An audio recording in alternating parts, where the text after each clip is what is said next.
You can't keep up. You can't keep up, and you can't order coffee except once a year. Like it's only a certain season. If you don't get enough coffee, your customers will have to wait for the next year. So it was always a delicate balance. Okay, 2 containers weren't enough. So how much is enough? Right. And, it grew to a point where certain coffees, and you ask the farmer, how many containers do you have of this coffee? I said, you can do 10 containers. We tell them, that won't do. We need more. So we will have to get coordination with multiple importers just so that we can satisfy the demand of coffee shops. We have some exciting new changes coming to Map It Forward in 2026 to support the rapid growth we're experiencing around the world. After seeing the impact this podcast has had on businesses and professionals in the coffee industry who have access to it in English, we've decided that we'll be working hard to make it available in other languages that encompass our amazing and diverse industry. To fund that growth, for the very first time in a very long time, we'll be inviting advertisers onto the Global Podcast and the Map It Forward Middle East podcast. So if you're a small to medium-sized company and looking for B2B advertising opportunities in the coffee industry, either to our global audience or specifically to the Middle East audience, and you believe that our values are aligned, please send us an email at support@mapitforward.org or DM us on social media and we can start a conversation today. Check the show notes for links. Welcome to the Map It Forward Middle East podcast, friends. I'm your host, Lee Safar, and this is episode 1 of a brand new 5-part series, which I must confess I am ridiculously excited about. I have been wanting to have Wayel Al Wohaibi on the podcast from Sulalat from many years ago when we were doing the Map It Forward Middle East podcast in the very early days. And I've wanted to have him on the global podcast. So Wayel, welcome to the podcast. I'm deeply honored to have you here. Thank you for being here. Thank you, Lee. And I'm honored to be here on Map It Forward. Thank you very much. You are the co-founder of Sulalat in Saudi Arabia. And folks, in this series, we are talking about the Saudi specialty coffee market from Genesis all the way into the future. And we're going to explore that through this 5-part series. And well, in this episode, we're talking about how you guys started the Saudi specialty coffee industry. You're one of the OGs, as they say, of the industry. And so as we get started in this discussion, I was wondering, could you introduce, because what's been really beautiful about the Middle East podcast is I really thought that it would just be something that would take off in the Middle East. Actually, it's taken off globally. And so there are people from the global audience around the world who may not know who you are and may not know who Sulalat is. So everyone in the region obviously knows who you are. You're market leaders. So if you wouldn't mind introducing yourself and helping us understand who Sulalat is. Okay. My name is Wayel Al Wohaibi. I'm a retired software engineer. I was a hobbyist in the field of specialty coffee. My background is computer software and mechanical engineering. So that gave me time to tinker with things. And once I got involved in coffee and roasting, I started to play with my own do-it-yourself roaster that I worked with people from the homeroasters.org, where they have a few forums for building your roasters. Some of them are even the size of commercial roasters. Wow. Essentially started as a hobby, and because there was no specialty coffee in Saudi Arabia at the time, but we were sharing our roasts with friends and family, and gradually my wife said, you should start a business, and it's obviously in demand. Saudis love coffee. And that obviously anyone who tried it said this coffee is different than the coffee we know. Mm. And I wasn't convinced because I'm really like a career programmer and employee. Okay. No notion of entrepreneurship or like, I didn't know that world and wasn't really, but with a lot of pressure and as well, uh, being convinced by Kim Thompson and Matt Toogood from Raw Coffee Company, where they also said, because I used to visit Dubai and take some courses with this guy and always bring coffee to sample and show them. And they said, you should start in Saudi Arabia. And I said, it's not in me. The business gene is missing. So they said, no, Sounds like there's a lot of peer pressure here to force you into business. absolutely. Like I was programmed. Business is a tough world and it's something Yeah. I don't understand. And so Kim and Matt basically said, we're closing at 5, just drop by. And I think we stayed until 9 p.m. Wow. on the business side. And I thought, okay, that's doable. Especially the beginning wasn't that costly. It was from home. Yeah. I have a huge basement at home where I actually could fit 2 containers of green coffee, plus the Mashallah. and all that. You know, you understand that when you say to most people, I have a huge basement, they think that maybe you could put an extra washing machine in there. Yeah. Actually, my basement was a car garage that the previous owner built, and I basically had no need for car garage under my house. So I basically shut it down and made it into a basement. And that came handy because I kept increasing the size of my roaster. I've put professional ventilation to be able to roast, Wow. package there, all the machinery. And me and my wife, we stayed in that basement for about 2 years. And eventually we had to get a warehouse outside. And once we started wrapping pallets and shipping them, we thought, okay, we need people to help us. We started hiring people and starting getting more warehouses. And we opened a showroom in Riyadh that people keep asking, is that like your first branch? I said, no, we're a roastery. We have no branches. We only have a showroom to show you all the equipment and our coffee. And we have a bar where you can sample the coffee and see all the equipment. Like we always insist on showing the bare bones of the bar where you can see all the water treatment and all the connections and changing of the filters and the minerals, just so that it can be an educational experience for visitors and coffee shop owners, because we focus on cleanliness. And sometimes if you open a business and you just buy a machine and that's it, and you give it to people to operate it, it will be dangerous within a few months if you do not maintain it and you don't care about the water that gets into it and all the safety hazards. Like if it's so much fault and you don't descale, it might actually blow up on you. And it's some coffee shops, like if you don't change the valves and safety valves.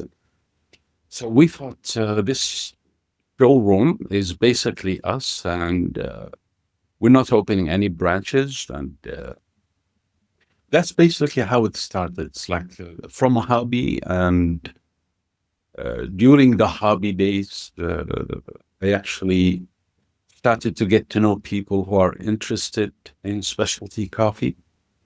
I remember one gentleman that we started the club with, but he wasn't interested in business. But gradually I started adding more people. I met Al Wohaibi in... Shout out to Osama. Yes. I met him in Dubai during one of the SCA courses, and I told him about the club, and then met other people from Jeddah, and the club just kept getting bigger. What is this club? Tell me about this club. This is the showroom you were talking about, or is this a different kind of club? No, this is actually my house. Basically, in my kitchen, we have the several machines, and just so that we can brew together and compare notes and do competitions. And sometimes we do roasting competitions outside, where everyone brings their roaster and coffee, and we would chip in and purchase something like 20 kilos from any green coffee supplier in the US who would supply us, especially with really fancy coffee, like something that's worth sharing and testing with. And from that club grew several businesses, and some didn't want to go into business. It was like they have their own career, but they still like the coffee. And I would say the idea came to several of us in 2013 that we should have something in Saudi Arabia, especially in Riyadh. And by the time anyone did all their studies and paperwork, I would say 2014 started opening, like us and Osama, the roasting house, and Camel Step. And it was like a beginning, and we wanted to support each other and basically support any newcomers who want to get into the business, either as roasters or as coffee shops or as hobbyists. And as a new sector, it needed a lot of support. Like, because there's coffee in Saudi Arabia, but it's mostly commercial chains, and also all the equipment suppliers, they supply, like, none of them would know what is a V60 or what's an aero. Like, you really had to order it from the States, or if you'd drop by Dubai, you can pick some, but nothing here officially where you can basically drive up somewhere or order online and get it within a day. So we started to focus on equipment, because if you have great coffee, but there's no equipment to Brew it on. Like, I remember there were no grinders. No one had any grinders except espresso grinders and commercial. No hand grinders, none of that. It's only what they call blade grinders, the one they use to break blonde coffee for traditional coffee, which wouldn't give you the taste profile or wouldn't be even worth trying on coffee. So that's basically the launch of the business, like how it started.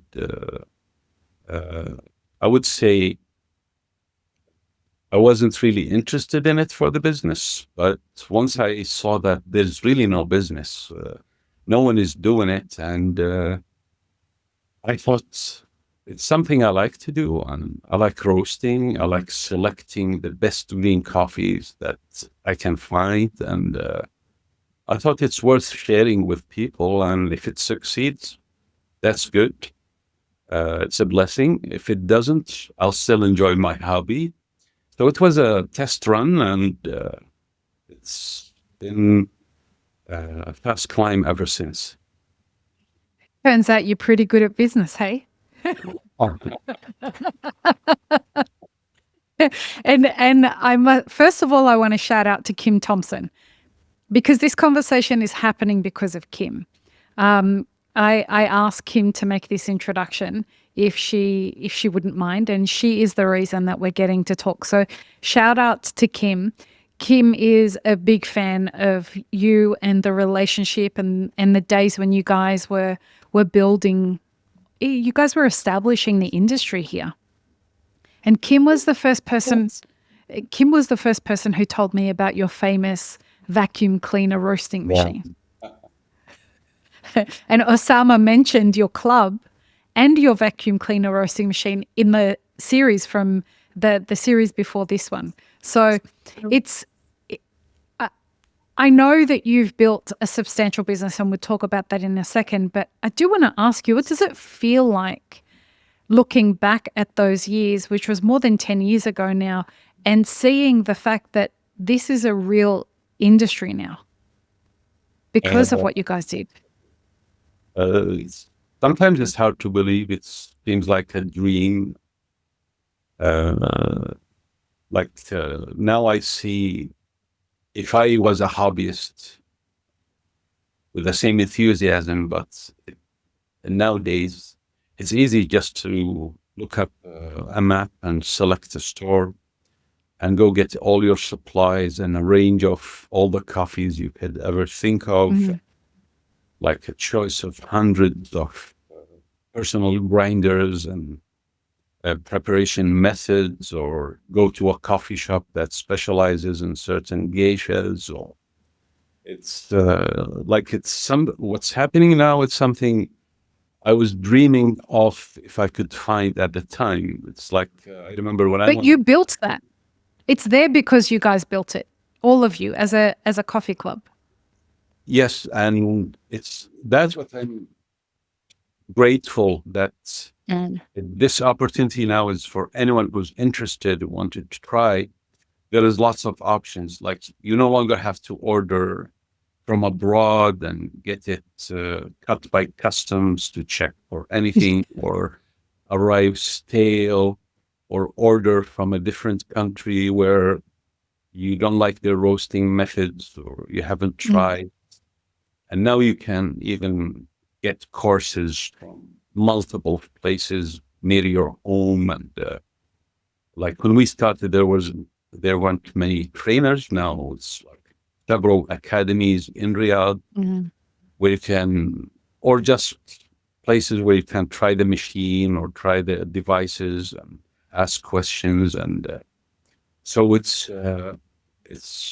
becoming like, from what I can see, is the scene in Riyadh is so advanced that it's hard to compare it to a place. Like, I've been to several places, and what's happening here is, even after 10 years, is still, the momentum is still there. And the challenge to find the best coffee, and every new coffee shop, and even auction coffees on the menus. It's for me, it's an ideal situation that I wish I was a hobbyist at the time and again. Auction. Yeah, it's hard once you know how something's made. It's hard to just get excited about going and sitting somewhere and enjoying a coffee again without thinking about how they got here and where did the coffee come from and how did they grind it and what water did they use and blah, blah, blah, blah, blah. Just to enjoy a coffee now is a little harder on this side of it. I wanted to ask you, for those who don't know Sulalat, they might be actually quite surprised to understand how big Sulalat is. Can you give people an understanding of, folks, Sulalat is not like a cute little roastery somewhere in the middle of Riyadh. This is a big deal as far as businesses go. This is built for it's 12 years now, 13 years now Sulalat has been in business? I would say officially our first online store was 2014. So I would say 11 years since we're 11 open. years. Probably a year and a bit just to prepare and do the studies and get the paperwork and convince myself and just And be bullied into it. yeah. Like How big would... Go ahead, please. You remember? I remember one of my trips to Dubai when I was convinced we will start a business. That was probably 2011 or 12. I remember attending the Gulf Food and contacting several of the companies who bought their equipment. if you prefer to sell the equipment instead of shipping it back to your home, I'll take it. Oh, wow. So just How so there. clever is that? So I remember I took a picture from the balcony of my hotel room with an EK47 on the balcony table. And I said, this is my travel grinder. So it's like, How very Saudi of you. so I thought just to get the equipment so you can be prepared to what equipment is good for commercial settings of specialty coffee. Mm. Because at that time, when I thought we will start, the dynamics of the Saudi market and the size of the market is so much bigger, and there's a lot of economy of scale. And because my background was a software engineer, it's like I worked Mhm. by the numbers, and everything I knew about the Gulf, opening a business in Dubai, which by no means is a disrespect to Dubai. Like they are so advanced. I'm just talking about the numbers and population Mhm. and the distances There's between. no comparison. There's no comparison. Saudi's massive. And the size. Like I remember when I wanted to order coffee, should I get one bag and start with? Should I Mm. get a pallet? Should I get a container? And thankfully, we had that huge basement because it didn't Yeah. take any time until I started filling full containers. Like I live in a neighborhood Wow. where the streets are so tiny. It's like 10-meter streets with parked cars on either way. And I had to tell my neighbors to remove their cars around midnight because there's a container coming. And we had to empty the container before 8 a.m. in the morning The with, traffic. yes. So it was so, like now thinking about it, I'm not sure. How did I do that? How did I dare to ask them and bring this full container? Like, I didn't know what's the size of a container. I knew it's a container. I didn't imagine the number of bags in it. It's like 320 bags. Yeah, wow. And how to pack it in my bedroom, top of each other. And so that immediately gave me some warning signs. If you're in your second year and you're already getting 2 containers unloaded, you need That's to massive. space. And immediately we started to look at the business again and said, we need to put like the infrastructure for something big because I don't want to get people hooked onto specialty coffee. And then because You can't keep up. you can't keep up and you can't order coffee except once a year. Like it's only a certain Yeah. season. If you don't get enough coffee, your customers will have to wait for the next year. Mhm. So it was always a delicate balance. Okay, 2 containers weren't enough. So how much is enough? And Right. it grew to a point where certain coffees, and you ask the farmer, how many containers do you have of this coffee? I said, you can do 10 containers. We tell them, that won't do. We need more. So we will have to get coordination with multiple importers just so that we can satisfy the demand of coffee shops. Like when you work Wow. in blend and you have to maintain that blend. You can't change it. Mm. So we have like a huge Q grader team working on the selection of the blends and copying the auctions and deciding which auction to get into. And they've been maintaining 2 blends for 10 years. No one has MashaAllah. any different in the profile. So that's one of the things we had to work on for the infrastructure because I didn't want to do like first orders and get people disappointed. Mm. Having them say, well, specialty coffee is just a fad. It will go away. It's just commercial coffee with more expensive pricing. I actually even had to wait until I get something special to offer to people, like a special coffee. And that one was an Ethiopian Woki Konga Natural, where I was able to get a good shipment of that. That was our launch. And that coffee basically made it easy for us to tell them, this is not normal. This is not what you're used to. This is specialty coffee. And then what is specialty? So just taste it. Taste it and you'll see what's specialty coffee. It's something different. And that helped a lot.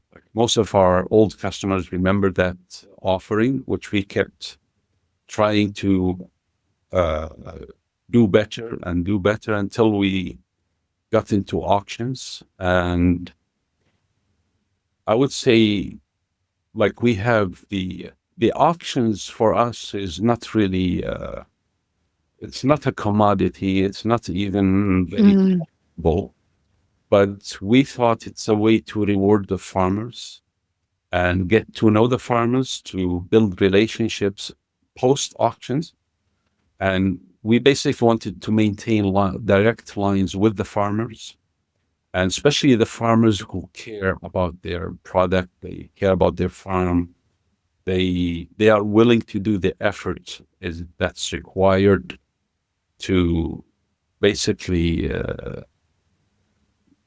treat their coffee well, treat the workers well, which is very hard for the farmer. So the auction is sorry, something that you said that's very interesting there is that you introduced coffee to Saudi and you trusted people to taste it and they would see the difference to that.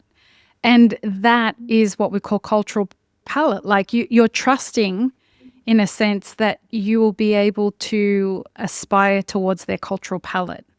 Yes. Which is a real skill of the entrepreneur. And in the next episode, folks, we're going to talk about discovering cultural palate. So join us for what is going to be the rest of a delightful series.